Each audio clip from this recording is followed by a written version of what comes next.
राधे राधे दोस्तों। ईश्वर आप सभी की सभी मनोकामनाएं पूर्ण करे और आप सभी को स्वस्थ और खुश रखे। चलिए कहानी शुरू करते हैं। हमारी आज की कहानी का शीर्षक है माँ के हिस्से के पल। सुबह के 7 बजे थे। रसोई से अदरक वाली चाय की भीनी खुशबू पूरे घर में फैल रही थी।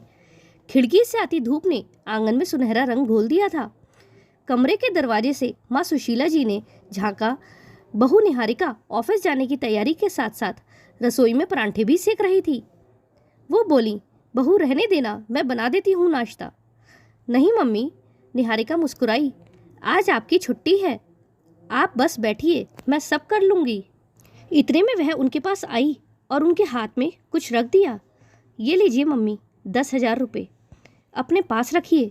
सुशीला जी चौंकी, बेटा मुझे इतने पैसे क्यों दे रही हो? निहारिका ने झुककर बैग उठाया और बोली, मम्मी कई दिनों से देख रही हूँ, दूध वाले को पैसे देती हो, सब्जी वाले को भी, मेड की सैलरी भी तुम ही देती हो, किटी पार्टी का खर्च भी अपने सिर लेती हो। अब पापा नहीं है तो ये जिम्मेदारी मेरी है। सुशीला जी की आंखें भीगने लगीं। बेटा मैंने कभी किसी से कुछ मांगा नहीं। निहारिका ने उनका हाथ थाम लिया। आपको मांगने की जरूरत भी नहीं है मम्मी। अब घर खर्च हमारी जिम्मेदारी है और पापा की जो पेंशन आती है वह सिर्फ आप अपने ऊपर खर्च कीजिए। आपने हमेशा सबके लिए जिया है, पापा की सेवा, बच्चों की परवरिश, घर की जिम्मेदारियां, पर आपके अपने सपने वो कहाँ गए? अब वो गुलाबी साड़ी पहनिए जो आपने किसी खास दिन के लिए बचा कर रखी थी। वो अधूरी कविता की डायरी फिर से खोलिए। सहेलियों संग नाटक देखने जाइए।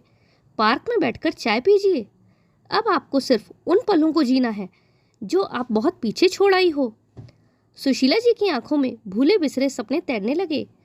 कॉलेज की वह शाम जब उन्होंने मंच पर कविता पढ़ी थी, वो सिलाई मशीन जो अब बस धूल खा रही थी, वो सहेलियां जिनके साथ हर बुधवार हंसी के पल बांटती थीं।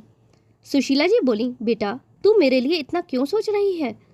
तब निहारिका बोली, माँ मैंने बचपन में देखा है कि मेरी नानी के पास पैसे नहीं होते थे तो मेरी माँ चुपचाप उन्हें जब भी जाती थी कुछ रुपए दे आती थी, जिससे कि वह अपने मन की इच्छाओं को पूरा कर सकें।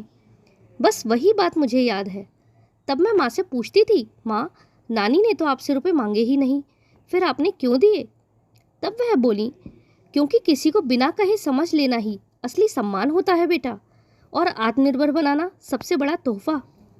निहारिका की बात सुनकर सुशीला जी ने निहारिका के माथे को चूमा, उसे दरवाजे तक छोड़ा और तब तक खड़ी रहीं जब तक वो गली के मोड़ से ओझल नहीं हो गई। फिर उन्होंने अपनी अलमारी खोली, सालों बाद, और गुलाबी साड़ी को निकाला जिसे हमेशा किसी खास दिन के लिए बचा कर रखा था। आईने के सामने खड़ी होकर खुद को देखा। थोड़ी झुर्रियाँ थीं पर उनमें अनुभव की चमक थी। वो मुस्कुराईं। जिस बहू को आते देख डर था कि मेरी दुनिया सीमित हो जाएगी, वो तो मेरी दुनिया को विस्तार दे गई। अगले दिन शाम को सुशीला जी पार्क में गईं। एक पेड़ की छांव में बैठकर उन्होंने थर्मस से चाय निकाली। पास में ही एक पुरानी डायरी और पेन था। धीरे धीरे उन्होंने पन्ना खोला और लिखा, आज बहुत सालों बाद मैंने फिर से खुद से मुलाकात की है।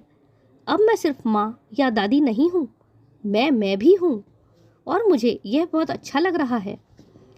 पास से गुजरती 2 महिलाएं मुस्कुराते हुए बोलीं, आज आप बहुत प्यारी लग रही हैं। सुशीला जी ने मुस्कुराकर जवाब दिया, कभी कभी थोड़ा प्यार खुद को देना भी जरूरी होता है। जिंदगी की किताब में कई पन्ने दूसरों के लिए भर दिए जाते हैं, पर कुछ पन्ने सिर्फ अपने नाम भी होने चाहिए, क्योंकि जब एक औरत मुस्कुराती है तब पूरा घर खिल उठता है, और ये मुस्कान सबसे कीमती होती है।